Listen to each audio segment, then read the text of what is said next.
It's the Don't Make It Weird podcast with your hosts, Daniel and Dinasaurus.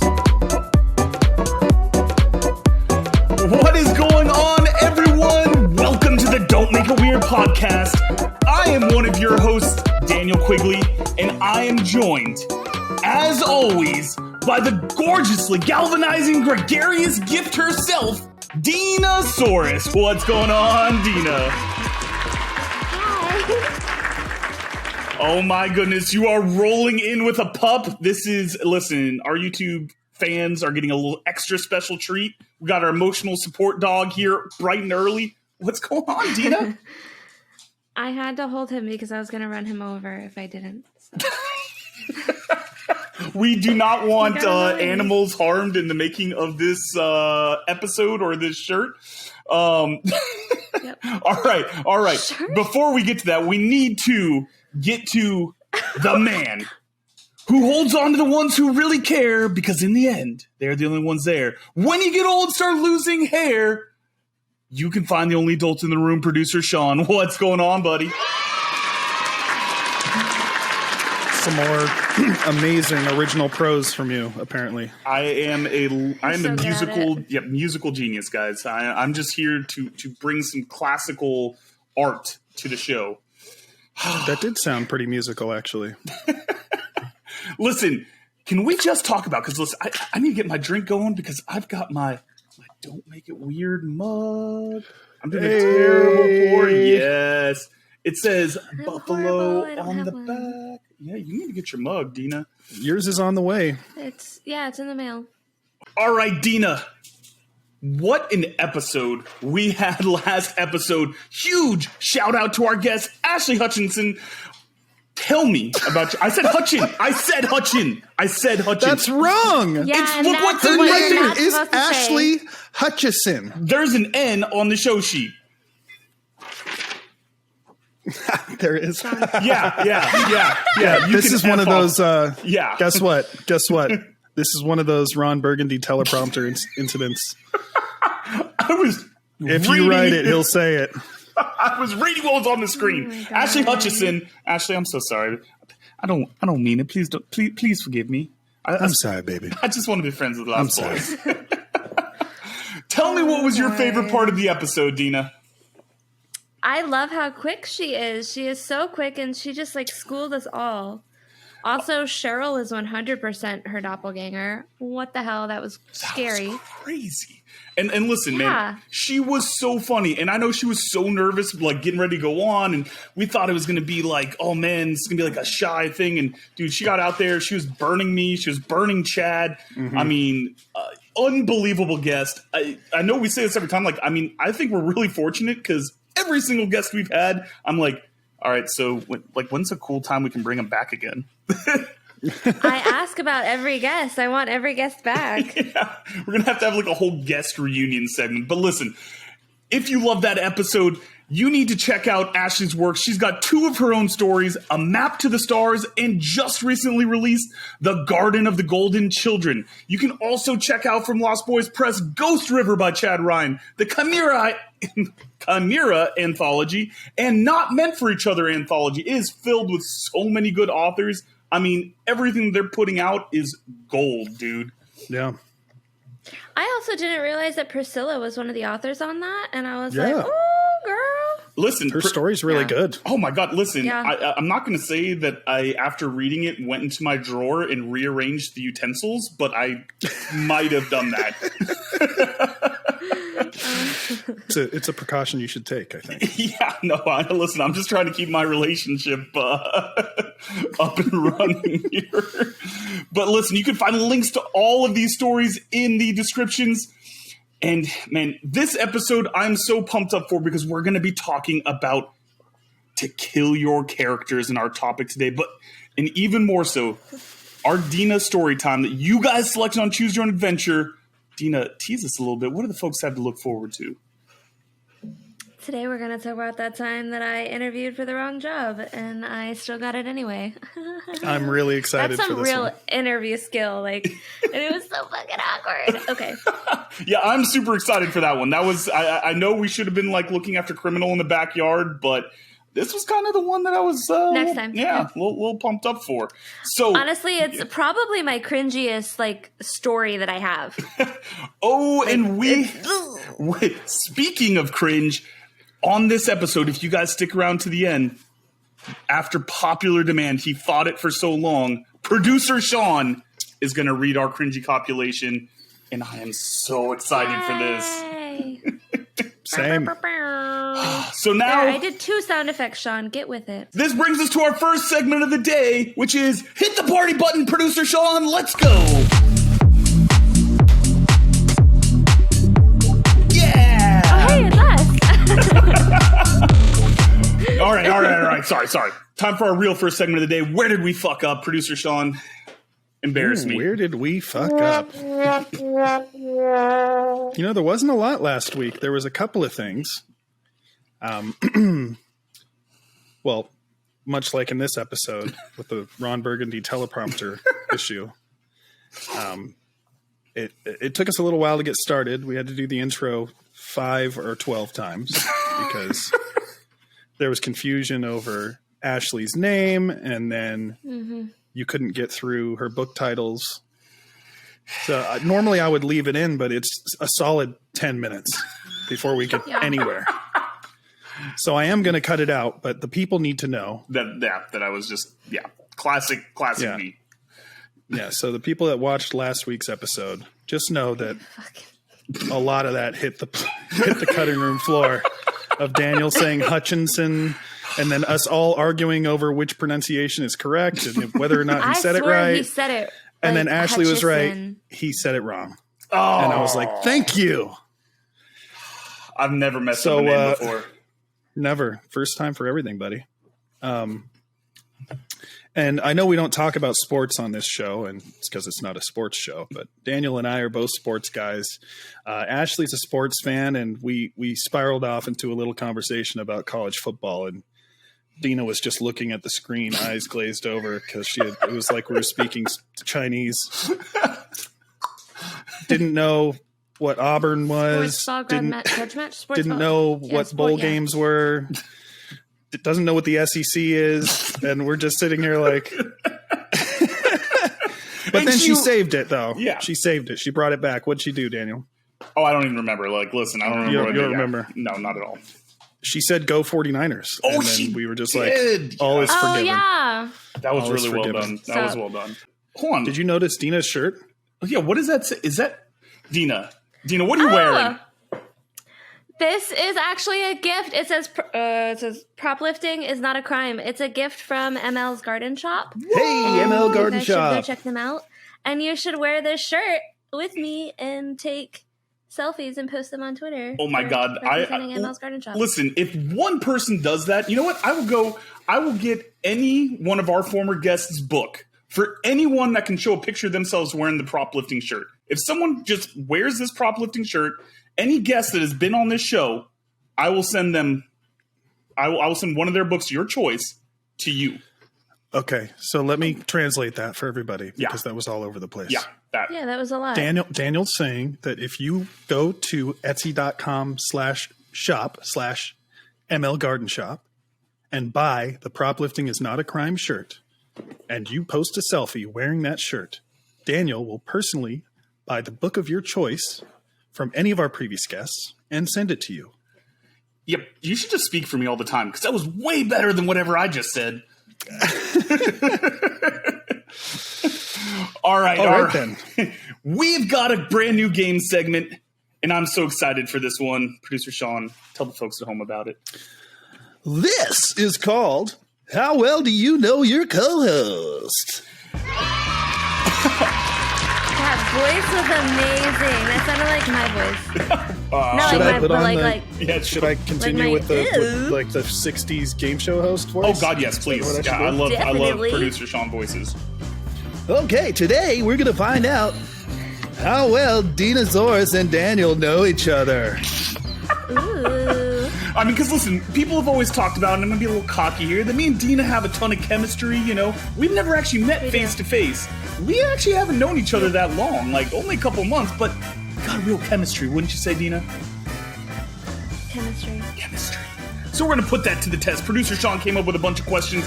We're going to try to figure out what the answer the other person said was. Also, Daniel, I just want you to know that I wrote my real answers, and then I also told Sean what you were actually going to say. Yeah, so not only did she answer the questions, she also said what she thinks you're going to say. I wish I had done that. That was a really good idea. See, we had to... I was going to tell you about that, but then you were going to steal her idea, so I decided to just leave it as a surprise for the recording. But here we go! The first question is for Dina. Oh, shit. What is Daniel Quigley's job?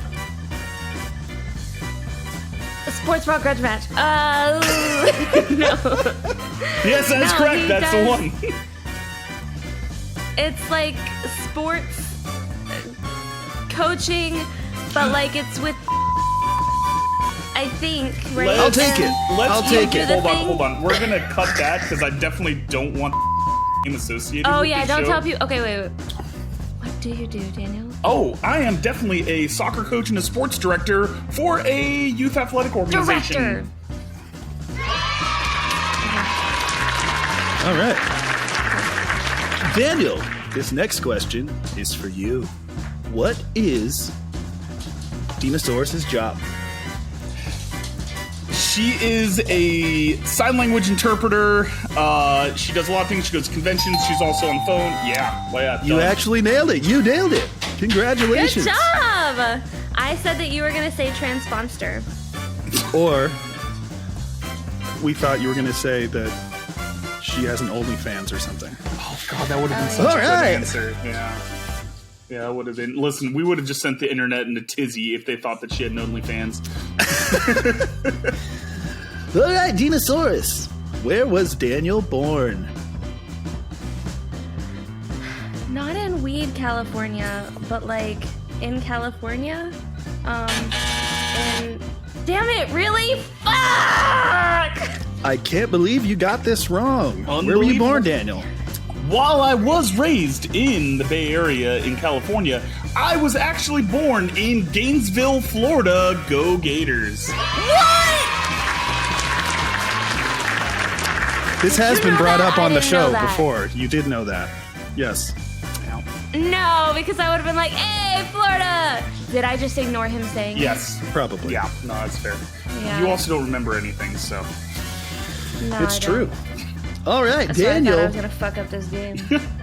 How old was Dinasaurus when she graduated from college? Okay, well, so she graduated high school at 14, so I'm going to go 4 years, 18. It's actually 19, and we confirmed because Dina had to do the math to figure it out. Okay. So remember, dude, I have 3 degrees. 3 so- degrees. Oh, 3 degrees. So yeah, she took a little. Sorry. 3 degrees. It took her an extra year to get the 3rd degree. She got out the calculator on her phone. Did a I little. did. Because I really couldn't remember. I was so excited because I knew when she graduated high school. Damn it. Yeah. Math once again comes back to bite me My in the first ass. degree was before I graduated high school because I did dual enrollment. Oh well, fuck you. Jesus Christ. Yeah, I know. All right. Dinasaurus. What is Daniel's favorite color? I almost said my husband's favorite color. Basically the same difference. person. Yeah.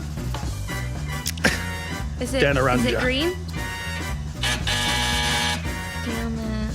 It's Florida Gators blue. Correct. What's your husband's favorite color? Just to be, Green. So you just picked your husband's favorite color anyway and just assumed we're the same person? Yeah, because you said you were the same person. So I was like, oh, let's see.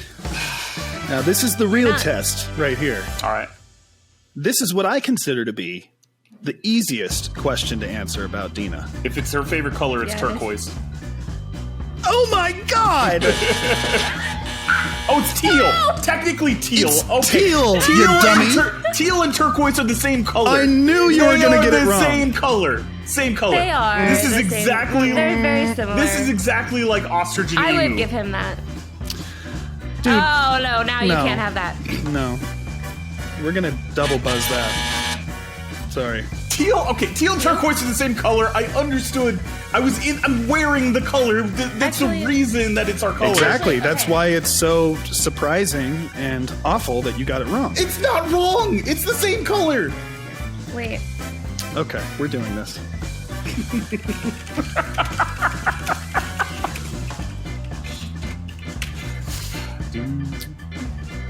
Teal is a dark greenish blue color, while turquoise is a greenish blue shade that is lighter than teal. Hence, the key difference between teal and turquoise is that turquoise is slightly less darker than teal. They're the same. They're closer to blue than green. No, one's more blue and one's more green. They're two different colors. This is more green. You know what? This reminds me of when Tom Haverford has like all the samples of black. And he's like, which shade of black should I use? And was it Ben? He's like, they're all the same. And he's like, they're not all the same. This is bullshit. I'm protesting that answer. Okay. Well, you can protest all you want. You're an American. That's right. You're allowed to do that. That's right. Dina, we know that everything in your house is teal, okay? I was waiting till somebody noticed how much I had. It's like, I'm going to go get everything I own, guys. Be right back. Okay. Dina, what is Daniel's middle name? Sponge? Sponge is not my middle name.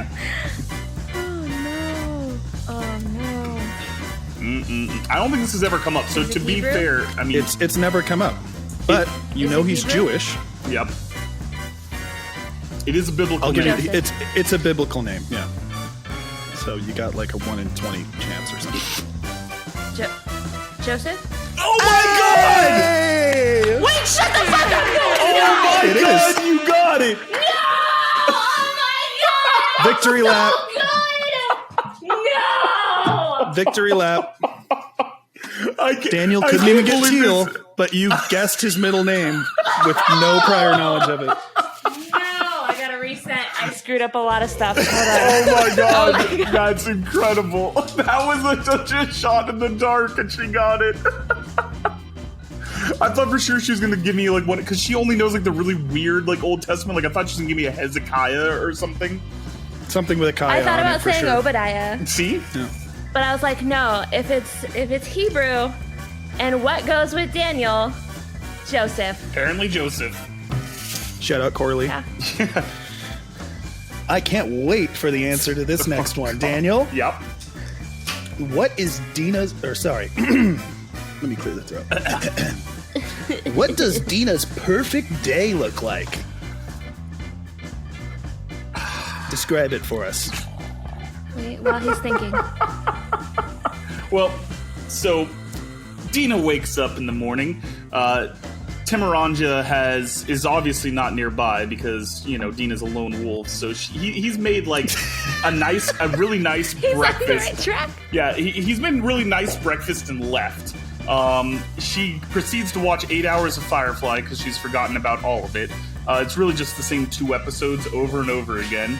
After Where that, am I watching said Firefly? Oh, definitely on your couch, but your house is mega clean because that's very important to you. And after that, she has a nice non-buttery dinner and goes to sleep to Tom doing some ASMR for her. Okay. I'm giving you that. I'll give him that. Because it was so close. It was so close, Holy it's scary. shit. Okay, so I'm going to read Dina's actual response. Let's go. Okay? I said, what does your perfect day look like? And Dina said, a day to sleep in with absolutely 0 responsibilities for the day, meaning the house is completely clean. Oh! Laundry's already done. Food is already cooked. No, I said that. I didn't mean to buzz there. Yeah, I said yeah, that. I didn't mean to Yeah, buzz you said there. that. That was my fault. Food is already cooked. I don't have to do the dishes after either. Watch a movie in bed. So you got the couch so wrong, close. but Yeah.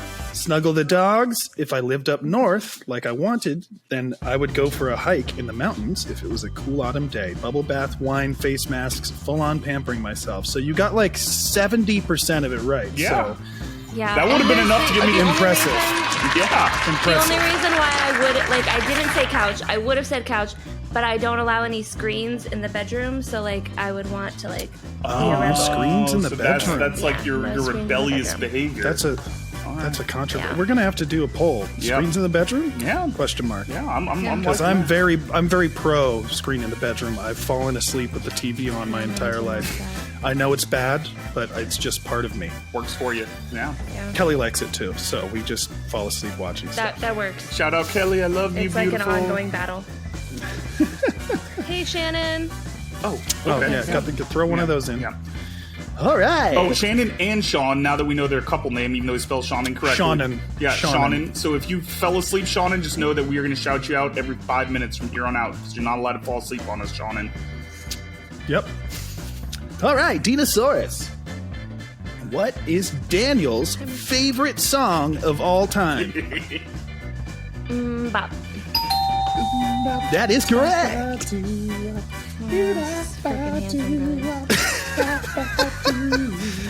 Yeah, we're gonna have to post the You're one gonna of get us us. shut down. Yeah, Oh, we're gonna need to post that reface yeah, app of the three insert of it. us. Yeah.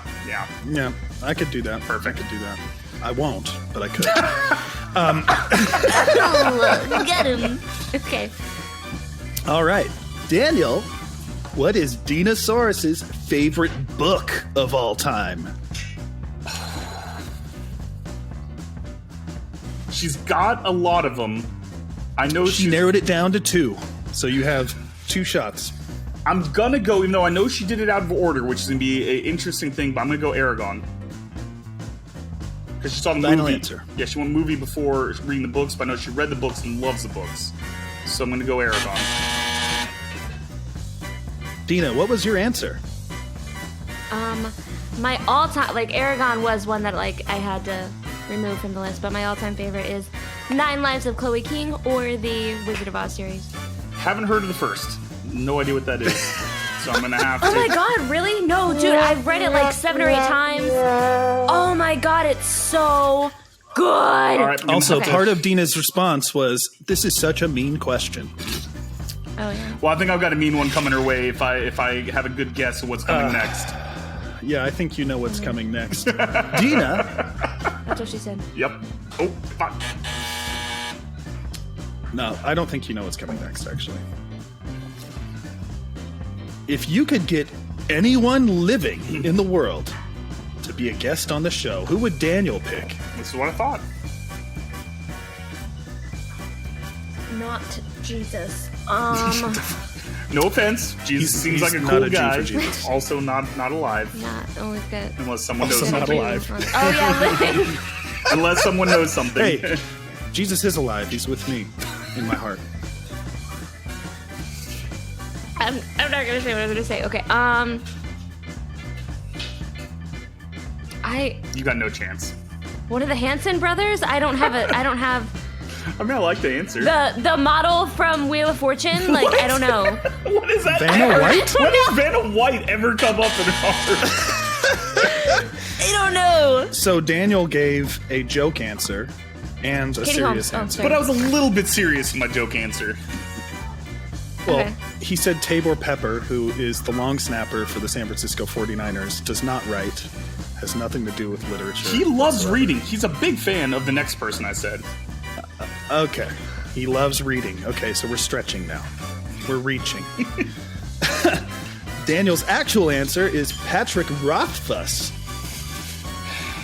Author of All Name right. of the Wind, Never would've guessed it. of Wise Man's Fear. My favorite author of all time hasn't written a book in 12 years, but I still love him and I would want him to be on my show. Oh, that's so sad. Yeah. But he is alive. We confirmed that, right? Yes, it's definitely alive. Oh my god. Okay. All right. Daniel, same question about Dina. Can I say Tom again? I mean, you could if that's what you want your answer to be. No, he has been on the show, so I can't imagine that being her ultimate wish list of anyone in the world. Whoever the author is of that book that she's obsessed with that I have never heard of. Liz Broswell. Yeah. I didn't know that. Did we have to make our answers? Liz Broswell. No, you didn't. Well, the assumption is it would be literary. This is a writing show, after all. I mean, it didn't have wrote to be. my answer based upon her writing ability. Yeah. So, Dina obviously chose best-selling New York Times author Taylor Swift. Okay. Listen, that woman can transport me into another world in less than 3 minutes. Listen, Same. I love T-Swizzle. I would never say no to her. I would like if you want to know what my reaction would be if we had Taylor Swift on the show, like from Community, when dude meets Reading Rainbow guy. Yeah, that's just gonna be me. Oh my god. I'm just gonna be LeVar Burton? Yeah, that one. One of the pillars of reading in world history, and you don't know what his name is? I know his name. He taught me to love reading when I was a kid. Shout out LeVar Burton. Shout out Fuck LeVar Daniel Burton for forgetting your name. Yeah, fuck me. But I would just be like, that scene where Troy is just like,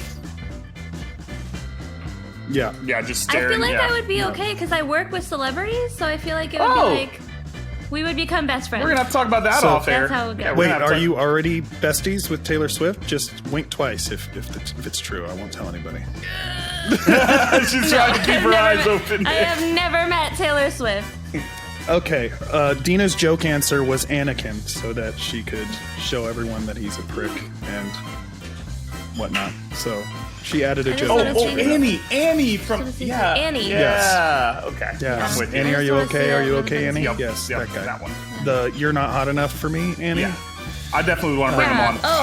Let's address that one on air. Listen, I forgot it on the show when we were telling the story. But this motherfucker, the whole reason why he said that he wouldn't take me or be my date or whatever on Valentine's Day was because I wasn't hot enough to be his girlfriend. So, wait, this is a TikTok trend. Hold on, let me do it. Ooh, yeah. Okay. And listen, because of that, we're just going to have a million people now responding, Dina, you're the hottest person I've ever met. How dare you, Anakin?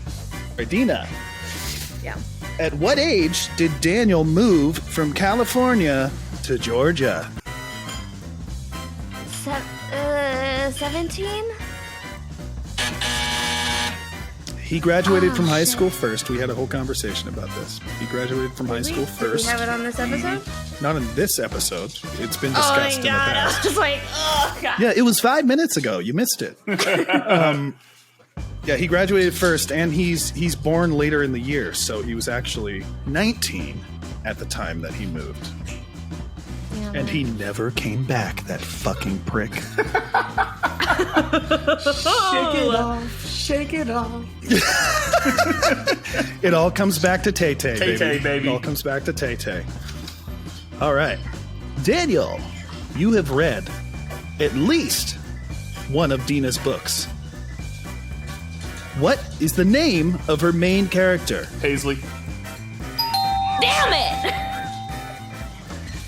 I thought that was going to be a total gotcha moment. No, sir. He's only ever read backfired. one, so. It backfired. Yep. Pays the book that I'm going to give him has 12 main characters, so good fucking luck. Yeah, no, Name the main character. Yep, well, I'll be fucked on that one. But Dina's story is awesome. I hope someday it gets published. It is really good. Love you, Paisley. I told you I was going to knock my tooth if I used this cup. Yeah, well, congratulations. Did you do it? Yeah. You're channeling Jess right now. Jess with the decanter. Okay, one more question for each of you. And I will ask you both at the same time because it's the same question. Woo! What is your favorite alcoholic beverage? I almost answered for myself. Yep. Did Daniel put down White Claw? I know it's not his absolute favorite, but... I didn't. I should have, but I love you, White Claw. I'm sorry, baby. Is my favorite carbonated alcoholic drink. Daniel, this is where you guess Dina's favorite beverage. Oh, she likes red wine.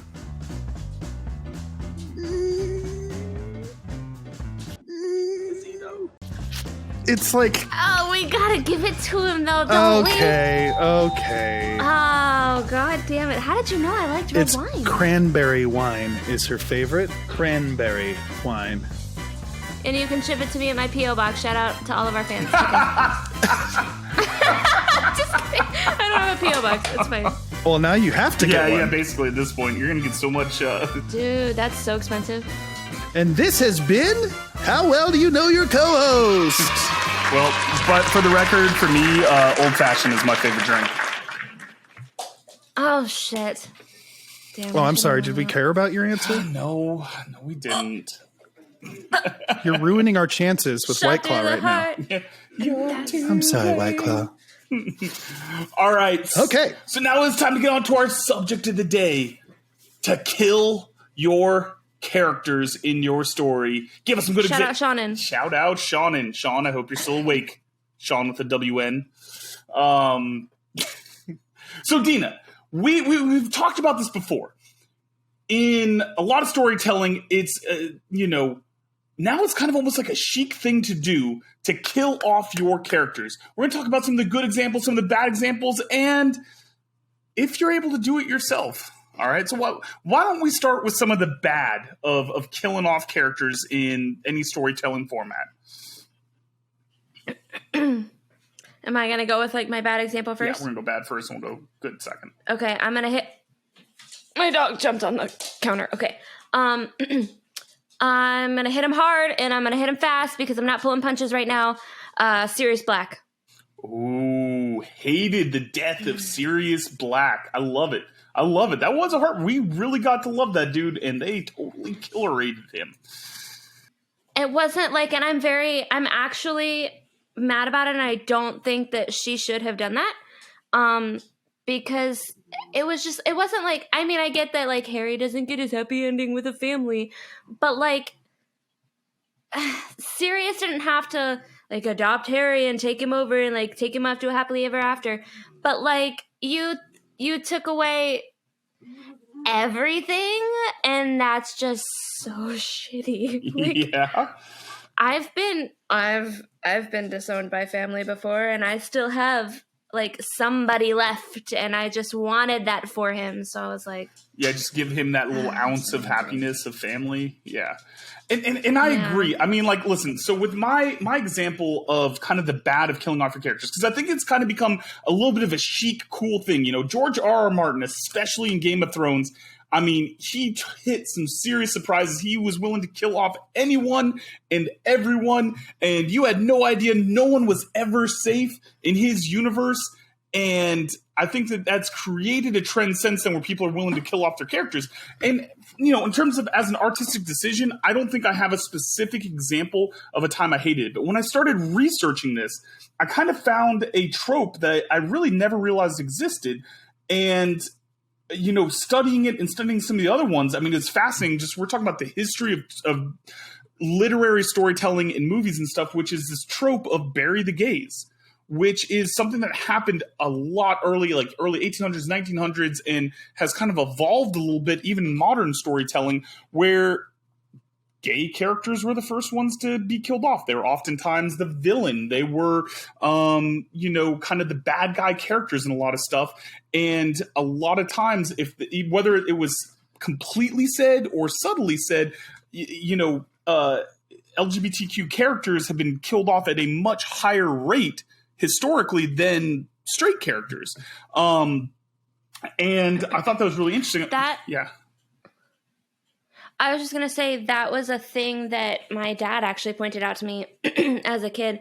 We would be watching movies, and if there was a black character, an LGBTQ character, or not as often, but like Pretty White Blonde, he was like, that's who's going to die first. And he always pointed that out to me as a kid growing up. Yeah, and I just thought that was interesting because it started with the picture of Dorian Gray was a really big historical thing and went to court. There was a whole lot that kind of went on with kind of his you know, use of gay characters. And, you know, it's a really fascinating subject. You know, for people interested in the subject, I think you guys should definitely Google it and study it some at home. But I mean, I think that's definitely and I think an interesting twist is that as more, LGBTQ rights started coming out, and started being more prevalent, the bury the gay character kind of changed, because now that they were the kind of martyr character, now they were the sympathetic character that was getting killed, like in Rent, or some Philadelphia with Tom Hanks, and so you would see, like, as weird as it sounds, even though now they were considered to be not the bad guy characters, they were still getting killed off in a lot of stories, and I think that how writing communities have kind of changed and adjusted over the years, has made for an interesting discussion on who and what is appropriate and how is it organic, Oh my God. Dina, I know, Dina's dog. My husband's home. Can you take the dogs, please? Timothy, please help me. Way to keep a serious discussion going, Dina. And so I think that, it's definitely something that I think that we can discuss more in the future, because it's kind of a heavy topic. There's a lot of nuance to it, and it's not something that I think we can necessarily cover. Oh, no, what just happened?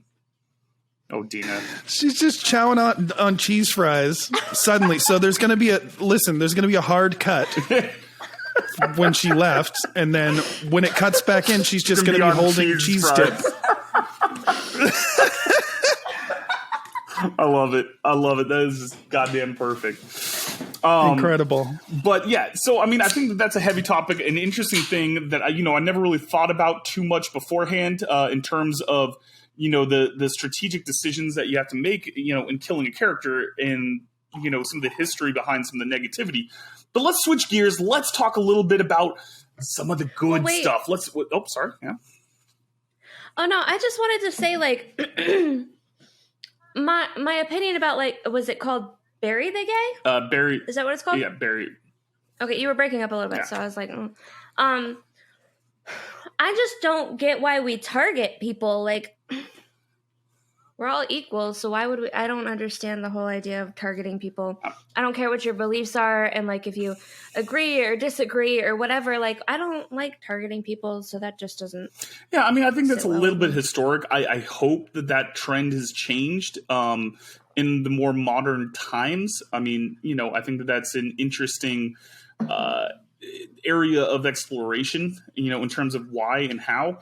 I mean, because even if you look at Scar from The Lion King, I mean, a lot of people, kind of the fan fiction of that is that Scar is, a gay character, and the gay bad guy, the effeminate bad guy, and, he gets killed too. And there's definitely a trend of having a lot of the villains in that kind of vein, You never heard about that before? Also, a villain will never use an iPhone in a movie, by the way. It's in the contract with Apple.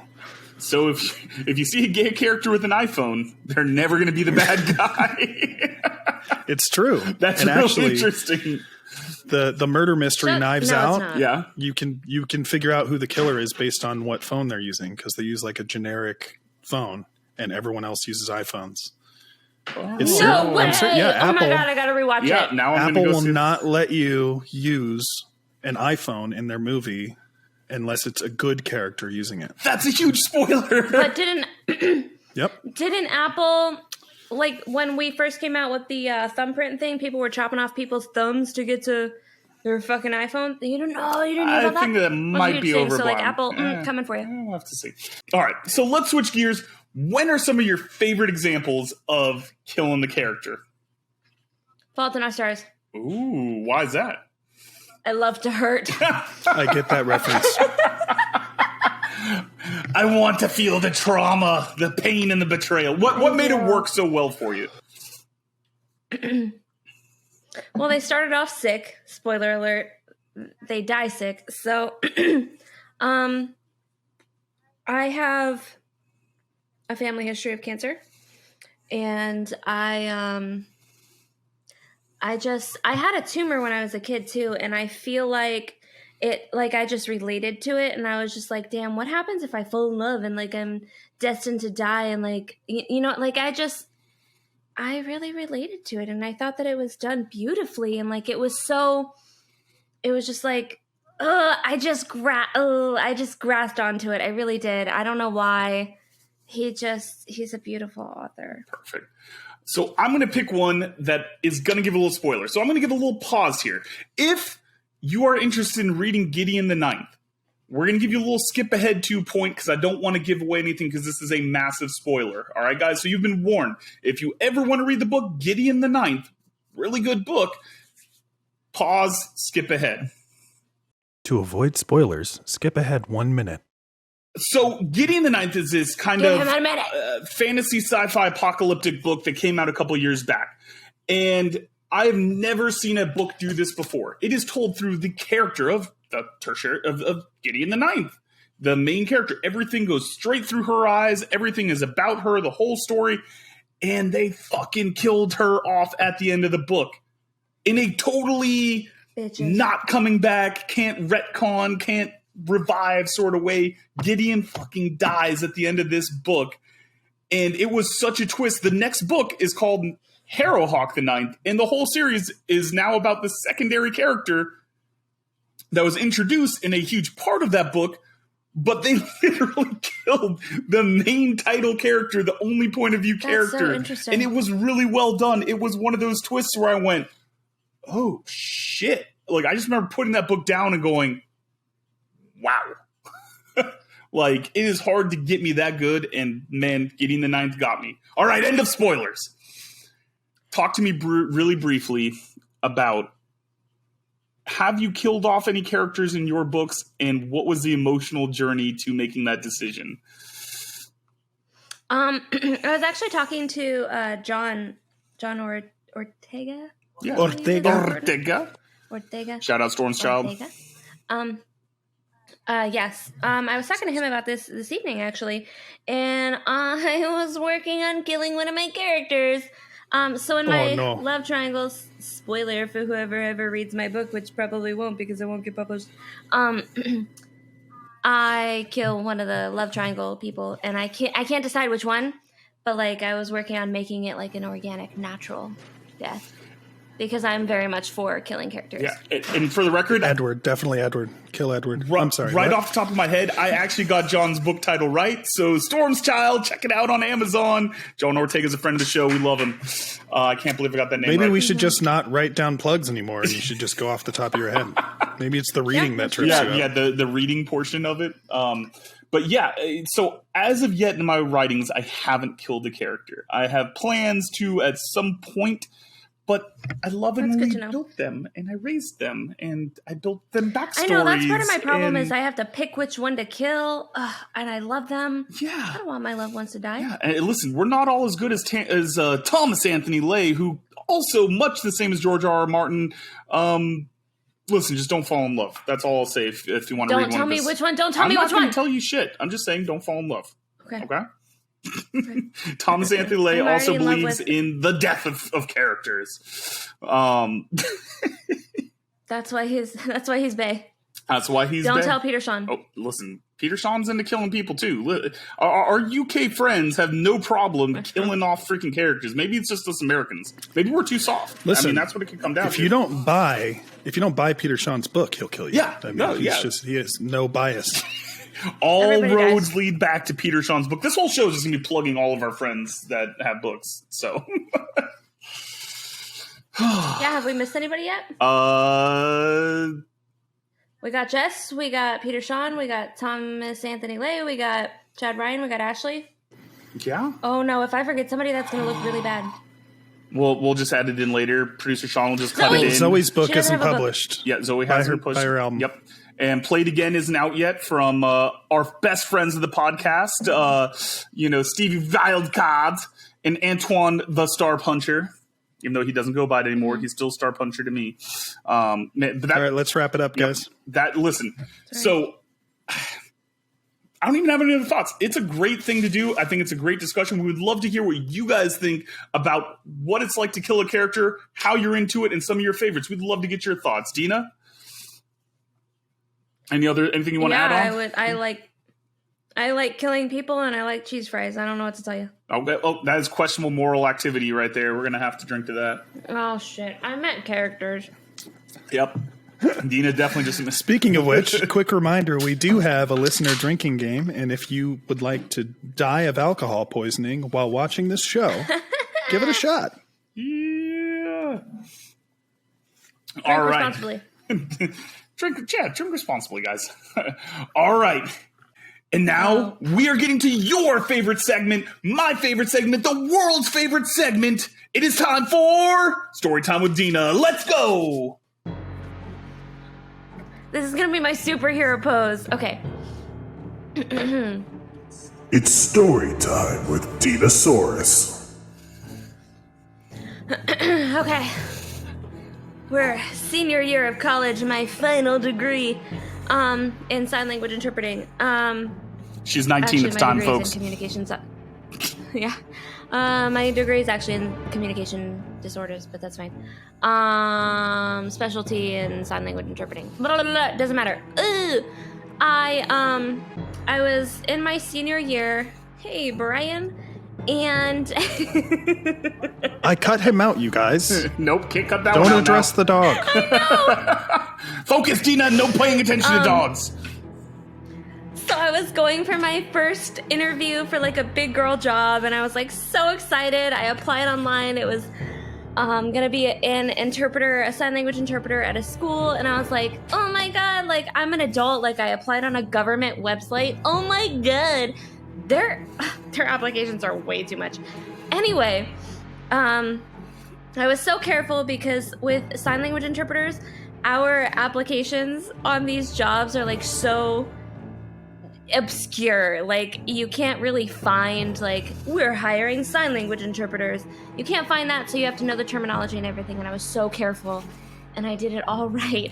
And I was so proud of myself. And I told my professors that when I got the call for an interview, I told my professors, and we were all really close. It was like a very close-knit cohort. And I show up for the day of my interview, and I'm like in a suit, and I'm in heels, and I'm like all ready to go, and I'm like, look at me, I'm an adult.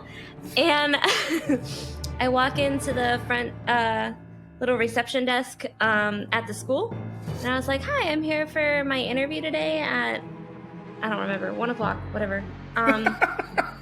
That's probably not like, relevant okay, at all, yeah, right? Please be seated. No, not at all. It's not.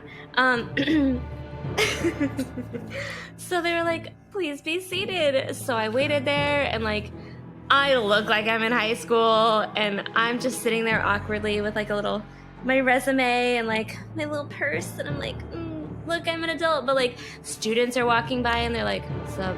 I'm like, oh, this is so weird. Like you're a child. Anyway, that's the problem with being an interpreter in a school. You're the adult. Yeah, I was gonna say, how are you calling really anyone weird. else a child? Weren't you like 16? Yeah, what is That's this? the issue, and that's the issue. It's so weird because like some of them are older than me, and I didn't like it. So Son of a bitch. They call me back for my interview. They're like, hey, Dinasaurus. That's not what they said. I want that to be what you put down on the resume. That's now my headcanon. They said Dinasaurus. Yeah, they said Dinasaurus. Miss So Dinasaurus? they call me back. They call me back, and I'm like sitting there awkwardly, like behind this big teacher's desk, and it's just like one person. And I was like, my professors told me that this would be a panel, but that's fine, whatever. Anyway, that should have been my first red flag, but it wasn't. So we're sitting there, and she's asking me all these questions about, like, you know, what would you do if your student... Gotta burp. What would you do if your student was in gym class and wasn't, like, socializing or getting along with any of the other kids? And I was like, well, based on my, 6 years of fucking training, the deaf community has been oppressed for so long, and our language has been so, convoluted and just taken over by hearing people. I would, sit that student down and, encourage them that they can go socialize. I'm here to support them however they want, but they can make friends, blah, blah. So anyway, all of my answers were about this one singular deaf kid, because that's how it works when you're a staff interpreter. You've got your one deaf kid that you're focused on in that class. So the right answer, question, wasn't mock them relentlessly, right? Right. Yeah. Okay. No, we don't do that. Okay. every single question. She would ask me these like off the wall things like, what do you do if your students' grades are failing? And I was like, in my head, I'm like, that's not my problem. I'm just there to interpret. Like, so I would just bring it around to like deaf people and deaf culture and oppression and, you know, empower the student, all that stuff. So the end of the interview comes and she goes, well, slides a piece of paper upside down across the table, and she's like, this would be your starting pay. Is that a thing that people do? Like, I've always seen that in like movies and television. I've never had anyone slide It is. It's a real thing. Okay, well, it's a real thing. For some people don't like to say numbers out loud. Yeah, which is so weird, which I also found very weird because in deaf culture, we're telling you the numbers, we're telling you our pay, we're telling you how many hours we get. Like, they don't care. It's very, very blunt. Apparently, I'm not in very well-paying jobs because I've never had anyone slide me. No, trust me. Tell me you did that thing from like the mob movies where they look at the slip and laugh and be like, is this a joke? Why the fuck you gotta ruin stuff, Sean? Oh, did you actually? I grabbed the paper and I was like, what? Why are we hiding this? And then I read it and I was like, $9? $9 an hour? And I was like, you realize I can make 5 times this anywhere else, right? And she was like, well, no, that's starting pay. And then like we have like, as the years go on, you start making more money. And I was like, no.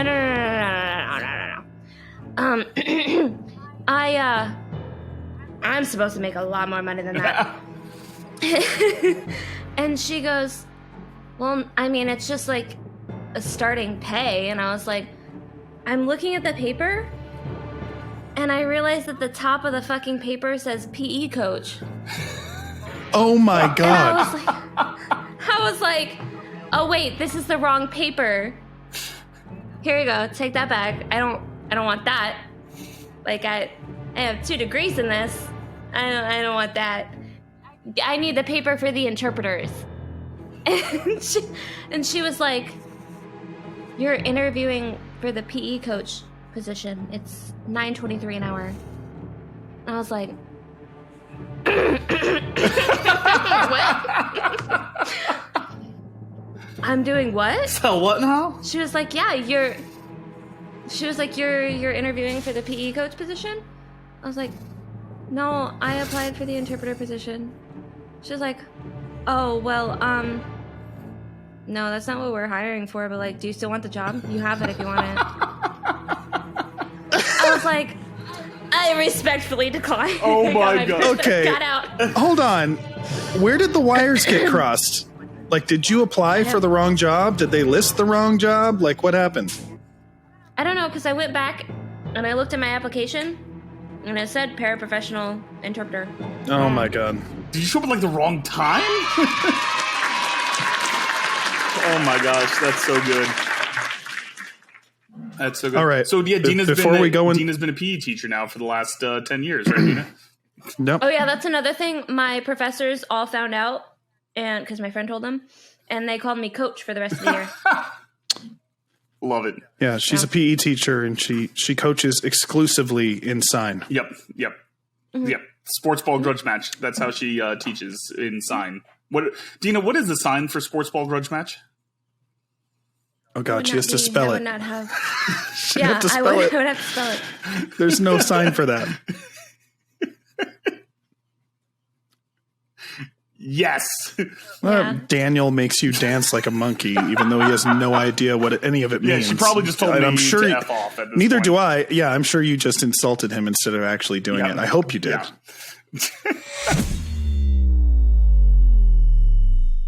That was another excellent rendition of Storytime with Dina. Now it is time for a very, very special Cringey Copulation, our bad romance read where producer Sean is stepping to the table. How you feeling, buddy? You excited? You ready? Sucks to suck. Or does it? You can get sexy for us? I'm ready to just walk out. Yeah, as you should. Listen, so originally I was just going to go get Sean, just a nice passage from our literary treasure trove of the worst of all time. Instead, I did a little bit of research. I did a little bit of specializing here. And you know what?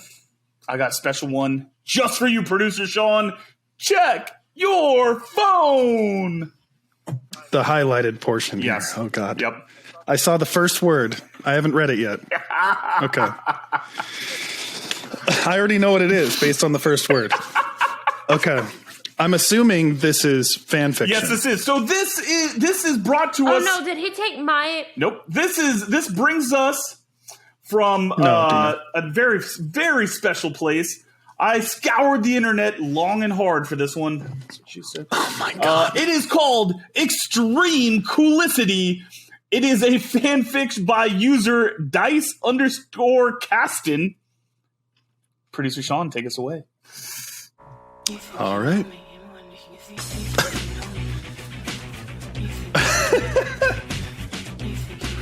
Christian and me, of course, Edge says. Yeah, Lita, we totally reek of awesomeness. Christian says as he puts his tag title belt down with Edge's belt. And we would bomb with total coolicity. Coolisty if you hooked up with the greatest team in WWF history, Christian says. Lita laughs. All right, fine. I'll humor you both and see what you have. Lita begins to say as she looks at Edge and Christian. Edge licks his teeth. You're going to love this, Edge says as he starts to lower his wrestling tight, bringing out his 13-inch, impressively thick, semi-hard cock. Yeah, Lita, our cocks totally rock, Christian says as he takes off his top, completely revealing his smooth-toned chest before he starts to push down his tights to let out his 11-inch cock. Lita slightly licks her lips and nods her fiery red-haired head before she takes a step closer to Edge and Christian, and then kneels down on the floor of the catering room in front of the two brothers. I just love fucking brothers.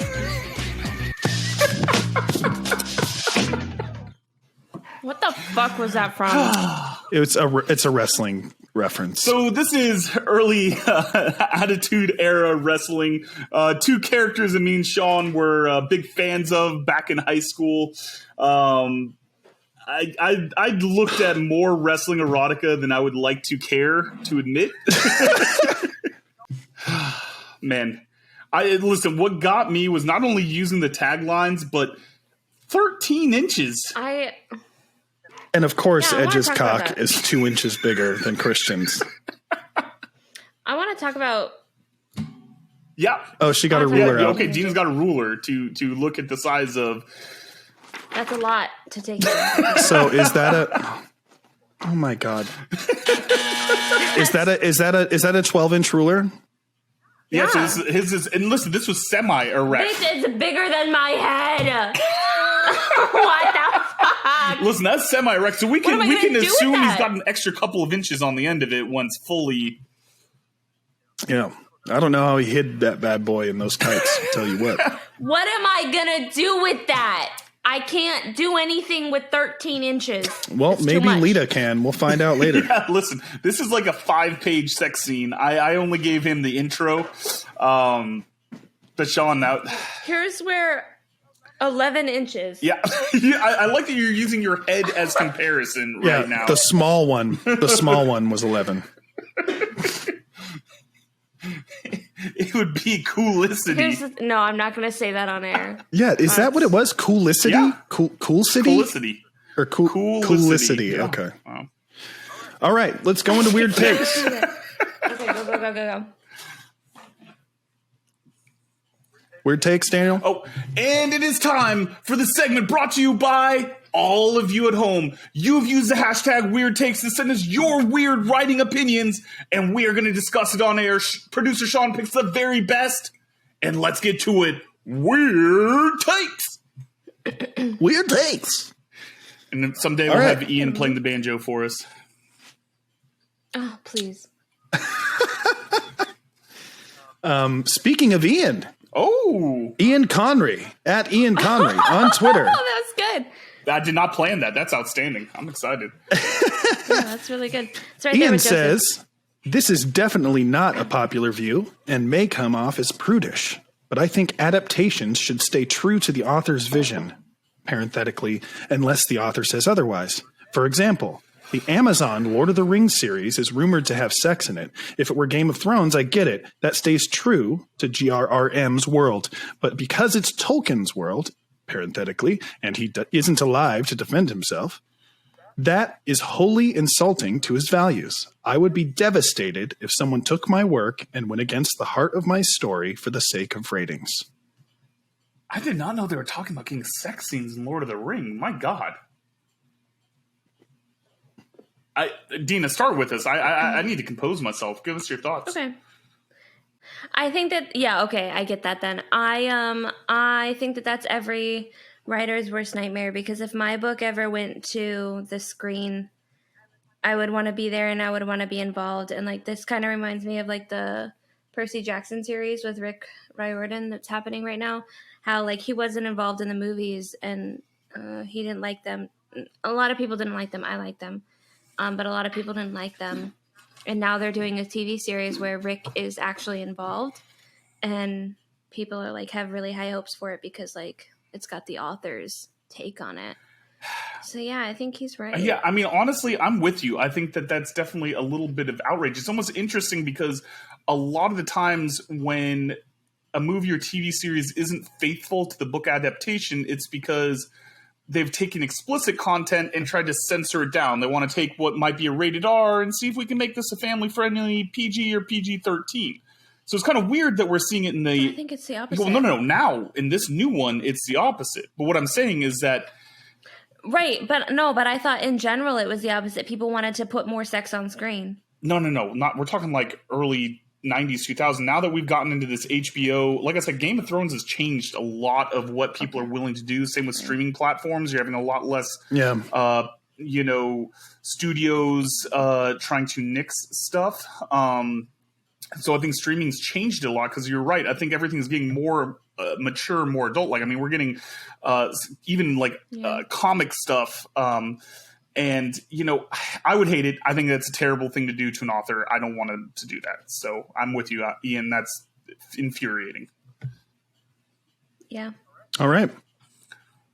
Stephanie B. Sierra at Sierra, STE Sierra on Twitter, says villains are better when they're not based off of people from real life that you don't like. I'm going to take this one because first off, shout out Steph. That's one of my critique partners. She's amazing. She's written like 15 books and like she's still looking for publishing, but man, she's a prolific author. She's amazing. Love you, Steph. I agree. None of my villains are based off of anyone consciously or any character consciously. I just take one that I think would work for my stories. I don't think that it would... I try not to have any characters truly based on anyone. I might take moments and things and put it in there. But I think a famous example of when it's done right is Professor Umbridge, who is probably one of the most hated characters of all time. And I know J.K. Rowling said that's kind of based on the kind of a conglomerate of people she hated in her life. And Umbridge sucks. So. I definitely base my... Well... I don't know, Daniel, you've read my like main book right now. But that's also truly kind of based on a lot of your real life people, so that's a little bit different. Yeah. I made a book specifically to address like some real life happenstance. And the villain was Anakin. He was actually like a okay, there we go. He was a conglomerate of two different people. Yeah. So, yeah. Oh my God, I was joking. He's like a mashup. Yeah. Anakin, surprise, you have a villain based off of you. But it's also based off of other people, too. Yeah. So, I mean, I think personally... So, I took, like, parts. Yeah, I would say that I think it's been done. Personally, I don't do it with my villains. but I think that it can be done well depending on the person. But I think it's really interesting where you get your villains from. You know, I think everyone's got a unique take on that. Yeah. Excellent. This one is specifically for Dina. Ooh. Stormy Lynn on Twitter submitted this one. Stormy Lynn writes, young adult literature is often just as well written as classics, and adult literature contains educational value and is usually more enjoyable. People just think it's embarrassing to admit that. Yeah, for sure. I 100% agree with that. I thought that before I got like into the trenches with writing, I thought that young adult meant that I was like reading middle grade, and I was really embarrassed to say that I was reading young adult, and that's not true at all. And young adult is it can be very mature, and I think that it gets discredited because it says young, so everybody's like, oh my god, children. Like, no, it's not at all. So you want to know like a weird thing that I never, it's not why I started switching to reading on my Kindle, but kind of like almost a confidence booster. Cause like, you know, sometimes you're out reading in public and are you scared? No, not really. But like, there's almost this liberating feeling when you're reading on a Kindle and no one else can like kind of walk by and glance and see what you're reading. Cause they don't have to explain what you're reading or why you're reading it. And so there's almost this kind of like safety and anonymity where you're just like, I'm going to read whatever the F I want. And erotica. Yeah. He's reading erotica in public of, is what he's trying to say. So much erotica. But yeah, I think there is a stigma. I fucking hate it. Well, I mean, Tim gives me all my best erotica, so. Tim Aranja. My husband does not read or write erotica. Thank you. That you know of. As far as you know. Yeah. Hey! All right. And we'll round it out with one last weird take. Ooh. Shannon. Shannon B. writes on Twitter. Wake up, Sean. I'm ready. Sean with an AWN. Shannon says, Dina does not like butter. Dina is not an American. I'd tell Dina to go back to Belgium where she belongs, but the moment she ate a waffle without butter, they wouldn't want her either.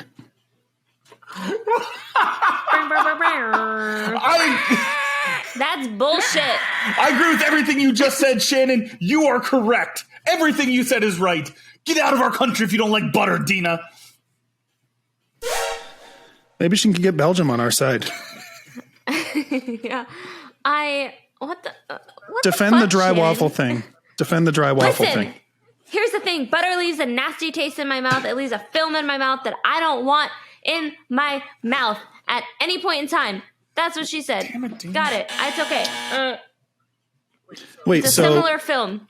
You said that you didn't you say you walk around the house with syrupless pancakes as well? What? Yeah, like I feel really powerful just like walking around the house after I've like just made a pancake. Floppy pancake, just, like, eating it dry. Who are you? No butter, no syrup.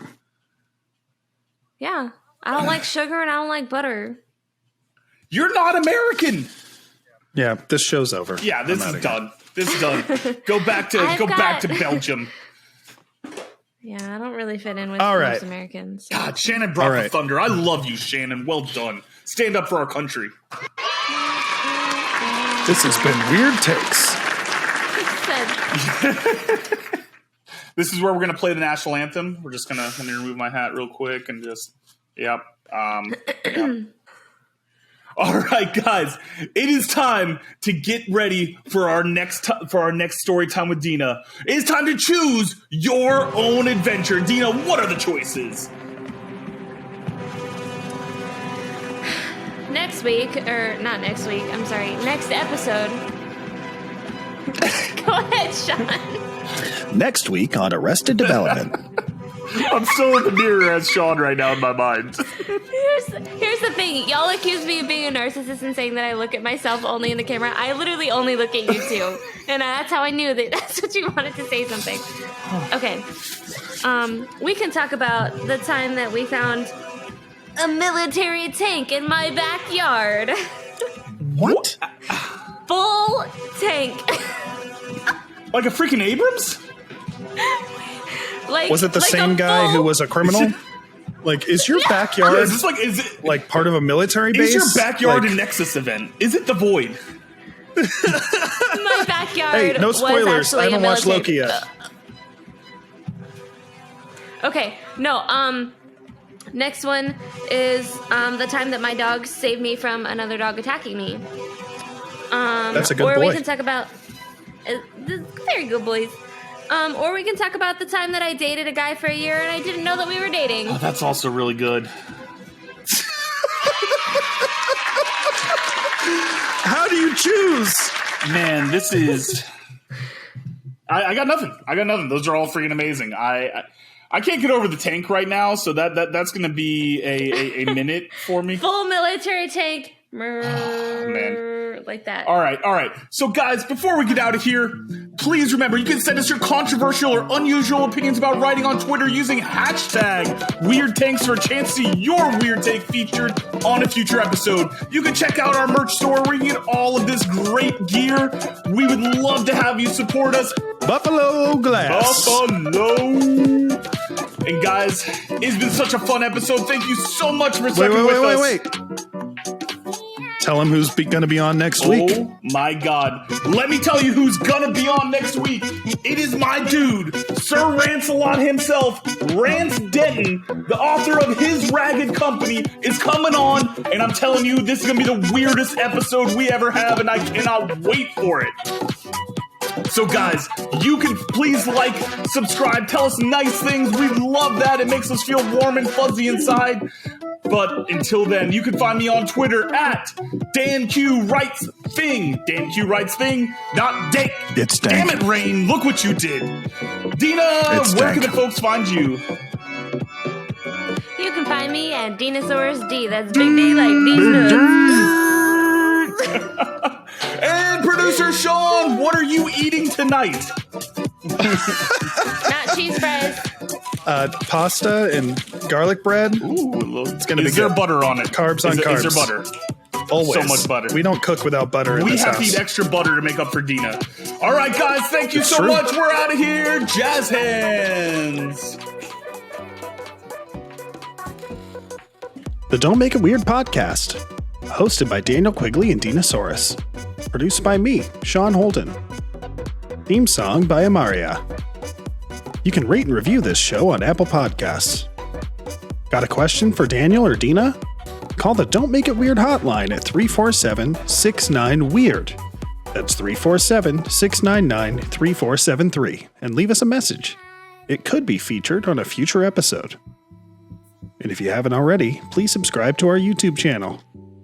Thanks as always for hanging out with us, and we'll see you next week.